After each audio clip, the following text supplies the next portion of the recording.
क्या आपने कभी सोचा है कि आपकी हर सांस के बीच में एक गैप होता है? एक ऐसा छोटा सा ब्रेक जिसे हम महसूस नहीं कर पाते। सोचिए, अगर उस छोटे से गैप में, उस खाली जगह में मौत को धोखा देने का राज छुपा हो तो? नमस्कार दोस्तों। आज हम जिस राज से पर्दा उठाने जा रहे हैं, वो कोई इंटरनेट की कोरी अफवाह नहीं है। ये बात है साल 1930 की। ब्रिटिश इंडिया का वो दौर जब अंग्रेज हमारी जमीन खोद रहे थे, लेकिन उन्हें वहां कुछ ऐसा मिला जिसने उनके होश उड़ा दिए। एक ऐसी खोज जिसका सीधा कनेक्शन देवों के देव महादेव से था। इस कहानी की शुरुआत होती है 12 दिसंबर 1930 को। जगह थी हिमालय की गोद में छुपा एक अनजान इलाका। वहां कुछ ब्रिटिश आर्कियोलॉजिस्ट्स पुरानी सभ्यताओं की तलाश कर रहे थे। उन्हें लग रहा था कि उन्हें सोना मिलेगा, चांदी मिलेगी या कोई पुराना मंदिर मिलेगा। लेकिन उन्हें जो मिला वो इन सब से कहीं ज्यादा कीमती और कहीं ज्यादा खतरनाक था। उन्हें एक बंद संदूक मिला। उस संदूक के अंदर चमड़े के पुराने पन्नों पर लिखी एक पांडुलिपि थी। ये भाषा संस्कृत थी, लेकिन इसे लिखने का तरीका बेहद अलग था। जब उसे डिकोड किया गया तो पता चला कि वो कोई आम पूजा पाठ की किताब नहीं थी। उस फाइल को नाम दिया गया द ब्रेथ कोड, यानी श्वास कोड। उस दस्तावेज की पहली लाइन ही इतनी खौफनाक थी कि पढ़ने वाले के रोंगटे खड़े हो जाएं। उसमें लिखा था, इंसान अपनी सांस की गिनती लेकर पैदा होता है, लेकिन जो इस कोड को जान लेगा वो अपनी गिनती को रोककर काल को भी मात दे सकता है। दोस्तों, हम सब जानते हैं कि शिव ही महाकाल हैं, वो काल से परे हैं। लेकिन क्या शिव जी ने अपने भक्तों के लिए इंसानी शरीर के अंदर ही अमरता का कोई स्विच छोड़ा है? 1930 में मिले वो दस्तावेज यही दावा करते थे। लेकिन सवाल यह है कि अगर ये सच था तो आज तक हमें इसके बारे में बताया क्यों नहीं गया? क्यों जैसे ही ये दस्तावेज मिले इन्हें तुरंत टॉप सीक्रेट घोषित कर दिया गया? और सबसे बड़ी बात, आज वो दस्तावेज कहां है? उस समय के रिकॉर्ड्स बताते हैं कि उस टीम में एक भारतीय विद्वान भी था जिसका नाम था पंडित रामशरण। पंडित रामशरण ने जब उस टेक्स्ट को पढ़ा तो वो समझ गए कि यह विज्ञान भैरव तंत्र का एक खोया हुआ हिस्सा है।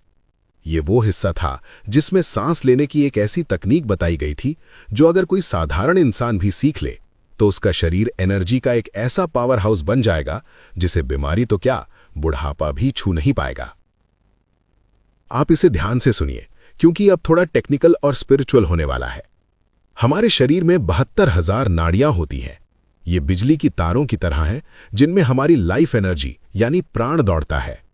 1930 के उस डॉक्यूमेंट में लिखा था कि आम इंसान गलत तरीके से सांस लेता है।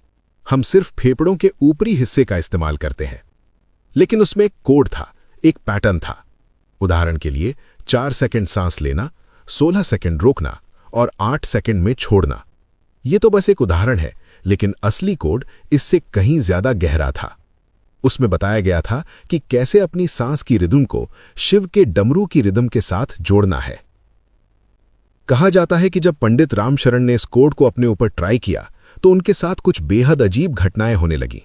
उनकी भूख और प्यास खत्म हो गई। उनके चेहरे पर एक ऐसा तेज आ गया कि लोग उनकी तरफ देख नहीं पाते थे। वो ब्रिटिश ऑफिसर्स डर गए। उन्हें लगा ये कोई काला जादू है। लेकिन दोस्तों, ये जादू नहीं था। ये बायो एनर्जी का वो विज्ञान था जो आज क्वांटम फिजिक्स समझने की कोशिश कर रहा है। शिव, जो इस ब्रह्मांड की सबसे बड़ी एनर्जी है, उन्होंने हमारे शरीर को भी उसी एनर्जी से बनाया है। बस हमें उसका पासवर्ड नहीं पता, और वो पासवर्ड है हमारी सांस। तो आखिर उस डॉक्यूमेंट में ऐसा क्या लिखा था जो दुनिया के सामने कभी नहीं आया? उसमें लिखा था कि मृत्यु एक भ्रम है। शरीर बदलता है, लेकिन जो सांस के बीच की शून्य अवस्था में जीना सीख ले वो समय को रोक सकता है। सोचिए, समय को रोकना, क्या यह संभव है? अब मैं आपको उस घटना की तरफ ले चलता हूं जिसने सब कुछ बदल दिया। उस रात कैंप में एक अजीब सी खामोशी थी। तारीख थी 14 दिसंबर 1930। मेजर स्टीवेंस, जो उस ब्रिटिश टीम को लीड कर रहे थे, उन्होंने देखा कि पंडित रामशरण अपने टेंट में नहीं है। वो बाहर पहाड़ की चोटी पर बैठे थे। तापमान माइनस में था, लेकिन रामशरण के शरीर पर पसीने की बूंदें थी। मेजर स्टीवेंस अपनी बंदूक लेकर उनके पास पहुंचे। उन्हें लगा कि ये भारतीय उस कीमती दस्तावेज को लेकर भागने की फिराक में है। स्टीवेंस ने चिल्लाकर कहा, पंडित, वो फाइल कहां है? लेकिन पंडित रामशरण ने कोई जवाब नहीं दिया। वो एक ऐसी गहरी समाधि में थे जहां बाहर की आवाजें नहीं पहुंचती। स्टीवंस ने गुस्से में उनके कंधे पर हाथ रखा।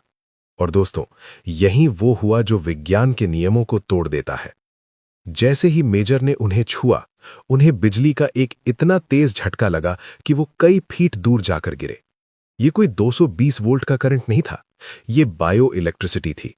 वो ऊर्जा जो उस श्वास कोड का अभ्यास करने से पंडित जी के शरीर में पैदा हो रही थी।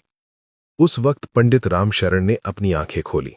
उनकी आंखों में वो शांति नहीं थी जो साधुओं में होती है, बल्कि एक आग थी, रुद्र की आग। उन्होंने स्टीवंस की तरफ देखा और सिर्फ एक लाइन कही, तुम कागज तो चुरा सकते हो मेजर, लेकिन उस सांस को कैसे चुराओगे जो हवा में नहीं बल्कि तुम्हारे ही अंदर शून्य में छुपी है। अगले ही दिन वो दस्तावेज गायब हो गए। ब्रिटिश रिकॉर्ड्स कहते हैं कि वो फाइल जल गई थी, लेकिन सच्चाई कुछ और थी। कहा जाता है कि उस फाइल को सीक्रेट सर्विस ने जब्त कर लिया और लंदन भेज दिया। क्यों? क्योंकि उन्हें डर था। उन्हें डर था कि अगर गुलाम भारत के लोगों को पता चल गया कि उनके पूर्वजों के पास अमरता और असीमित ऊर्जा का विज्ञान था, तो उन्हें गुलाम बनाए रखना नामुमकिन हो जाएगा। सोचिए, एक ऐसा इंसान जिसे भूख प्यास न लगे, जिसे थकान न हो और जिसका दिमाग सुपर कंप्यूटर से तेज चले। क्या कोई उसे जंजीरों में बांध सकता है? नहीं। इसलिए उस ज्ञान को दबा दिया गया। लेकिन वो ये भूल गए कि सत्य को फाइलों में बंद नहीं किया जा सकता। वो ज्ञान आज भी हिमालय की गुफाओं में गूंजता है। और आज मैं आपको उस कोड का वो हिस्सा बताने जा रहा हूं जो लीक हो गया था। अब बहुत ध्यान से सुनिएगा। हमारे शरीर में सांस लेने के दो रास्ते हैं, बाएं और दाएं, यानी इड़ा और पिंगला। बाईं नाक यानी चंद्र स्वर, जो शरीर को ठंडा रखता है, और दाईं नाक यानी सूर्य स्वर, जो शरीर में गर्मी और ऊर्जा पैदा करता है। आम इंसान की दिक्कत यह है कि उसकी सांसें बिना किसी कंट्रोल के चलती हैं। कभी बायां स्वर चलता है, कभी दायां। हम बस जी रहे हैं, सांस नहीं ले रहे हैं। लेकिन 1930 के उस दस्तावेज में सुषुम्ना नाड़ी को जागृत करने का कोड लिखा था। सुषुम्ना वो सेंट्रल लाइन है जो हमारी रीढ़ की हड्डी के बीच से होकर सीधे दिमाग तक जाती है। महादेव का त्रिशूल देखा है आपने? वो 3 लाइनें यही हैं, इड़ा, पिंगला और बीच में सुषुम्ना। जब प्राणवायु यानी आपकी सांस अगल बगल से हटकर सीधे बीच वाली नाड़ी में बहने लगती है, तब समय रुक जाता है। उस डॉक्यूमेंट में लिखा था, जब सांस न बाहर जाए न अंदर आए और बीच में ठहर जाए, वही वो पल है जब तुम मृत्यु के दायरे से बाहर निकल जाते हो। इसे कहते हैं केवल कुंभक। दोस्तों, क्या आपने कभी गौर किया है, जब आपको बहुत गुस्सा आता है तो आपकी सांस तेज हो जाती है, जब आप डरते हैं तो सांस अटक जाती है, और जब आप बहुत गहरे ध्यान में या सुकून में होते हैं तो सांस एकदम धीमी हो जाती है। इसका मतलब साफ है, आपकी सांस का रिमोट कंट्रोल आपके मन के पास है। लेकिन श्वास कोड इसका उल्टा सिखाता है। अगर आप सांस को कंट्रोल कर लें तो मन अपने आप कंट्रोल हो जाएगा, और जो मन को जीत लेता है वही तो असली विजेता है। उस दस्तावेज में एक तकनीक का जिक्र था जिसे शिव स्वरोदय कहा जाता है। इसमें बताया गया था कि दिन के किस समय आपको कौन सी नाक से सांस लेनी चाहिए ताकि आप ब्रह्मांड की एनर्जी से सिंक हो सकें। लेकिन सबसे खतरनाक और पावरफुल हिस्सा था द डेड जोन। जी हां, द डेड जोन। वैज्ञानिक भाषा में इसे हाइपोक्सिया कहते हैं, लेकिन योग की भाषा में ये समाधि की पहली सीढ़ी है। जब आप सांस को बाहर छोड़ते हैं और उसे वापस अंदर लेने से पहले जो खालीपन होता है, उस खालीपन को बढ़ाना ही इस कोड का असली मकसद था। सांस छोड़ी, रुके, 1 सेकंड, 2 सेकंड, 3 सेकंड। वो जो खालीपन है वही शिव है, वही शून्य है। उस खालीपन में ना तो आपके विचार होते हैं, ना ही आपका अहंकार। और जब अहंकार नहीं होता तो मौत किसे आएगी? मौत तो शरीर और अहंकार की होती है, चेतना की नहीं। पंडित रामशरण में उस रात मेजर स्टीवंस को यही समझाने की कोशिश की थी। उन्होंने कहा था, मेजर, तुम जिसे खाली हवा समझ रहे हो वो दरअसल प्राण है। हम हवा नहीं खाते, हम प्राण पीते हैं। आज मॉडर्न साइंस भी इस बात को मान रही है। आपने विम हॉफ जैसे लोगों का नाम सुना होगा जो बर्फ में घंटों बैठे रहते हैं। वो क्या करते हैं? वो भी तो सांस के इसी पैटर्न का इस्तेमाल करते हैं। लेकिन हमारे ऋषियों ने, हमारे महादेव ने ये ज्ञान हजारों साल पहले दे दिया था। 1930 के वो पन्ने बस एक सबूत थे। ज्ञान तो हमारे खून में है। लेकिन यहाँ एक चेतावनी देना बहुत जरूरी है। उस दस्तावेज के आखिरी पन्ने पर लाल स्याही से एक चेतावनी लिखी थी। उसमें लिखा था, ये कोड किसी कमजोर दिल वाले के लिए नहीं है। अगर बिना तैयारी के किसी ने अपनी प्राण ऊर्जा को जबरदस्ती सुषुम्ना में चढ़ाने की कोशिश की तो उसका नर्वस सिस्टम जल सकता है, वो पागल हो सकता है। क्यों? क्योंकि हमारा शरीर 440 वोल्ट का करंट झेलने के लिए नहीं बना और ये ऊर्जा उससे कहीं ज्यादा ताकतवर है। इसलिए गुरु की जरूरत होती है। लेकिन आज के दौर में जब हमारे पास वो गुरु नहीं है तो हम क्या करें? क्या हम इस ज्ञान का फायदा नहीं उठा सकते? उठा सकते हैं, और उसका तरीका भी उसी कोड में छुपा था। तो दोस्तों, वो तरीका क्या है? उस सीक्रेट को हम आज, अभी और इसी वक्त डिकोड करेंगे। आप जहां भी बैठे हैं, बस अपनी रीढ़ की हड्डी सीधी कर लें। उस 1930 के दस्तावेज का निचोड़ एक बहुत ही सरल लेकिन शक्तिशाली अभ्यास में था। इसे नाड़ी शोधन का एडवांस लेवल कहा जाता है, लेकिन हम इसे शिव बीट कहेंगे। ध्यान से सुनिए। ब्रह्मांड की हर चीज एक रिदम में है। पृथ्वी घूम रही है, दिल धड़क रहा है। आपको अपनी सांस को उस रिदम के साथ जोड़ना है। रेशियो है 1:4:2, यानी अगर आप 1 सेकंड सांस लेते हैं तो उसे 4 सेकंड रोकिए और 2 सेकंड में बाहर निकालिए। लेकिन रुकिए, सिर्फ गिनती गिनने से कुछ नहीं होगा। असली खेल है विजुअलाइजेशन का, यानी महसूस करने का। जब आप सांस अंदर लें तो महसूस करें कि एक सफेद रोशनी, एक बिजली आपकी रीढ़ की हड्डी के सबसे निचले हिस्से से ऊपर उठ रही है। जब आप सांस को रोकें, कुंभक, तो महसूस करें कि वो रोशनी आपके माथे के बीचों बीच, यानी आपके तीसरे नेत्र, थर्ड आई पर रुक गई है। वहां एक धमाका हो रहा है, ऊर्जा का धमाका। और जब सांस बाहर छोड़ें तो महसूस करें कि वो ऊर्जा आपके पूरे शरीर में फैल रही है, आपके हर सेल को, हर कोशिका को नया कर रही है। 1930 में मिले उस कागज में लिखा था कि जो इंसान हर रोज ब्रह्म मुहूर्त में, यानी सुबह 3 से 5 बजे के बीच इस कोड का अभ्यास 21 मिनट तक करता है, 40 दिन के अंदर उसका डीएनए बदलने लगता है। उसकी उम्र थमने लगती है। उसके चेहरे पर वो ओज आ जाता है जिसे देखकर जंगली जानवर भी शांत हो जाते हैं।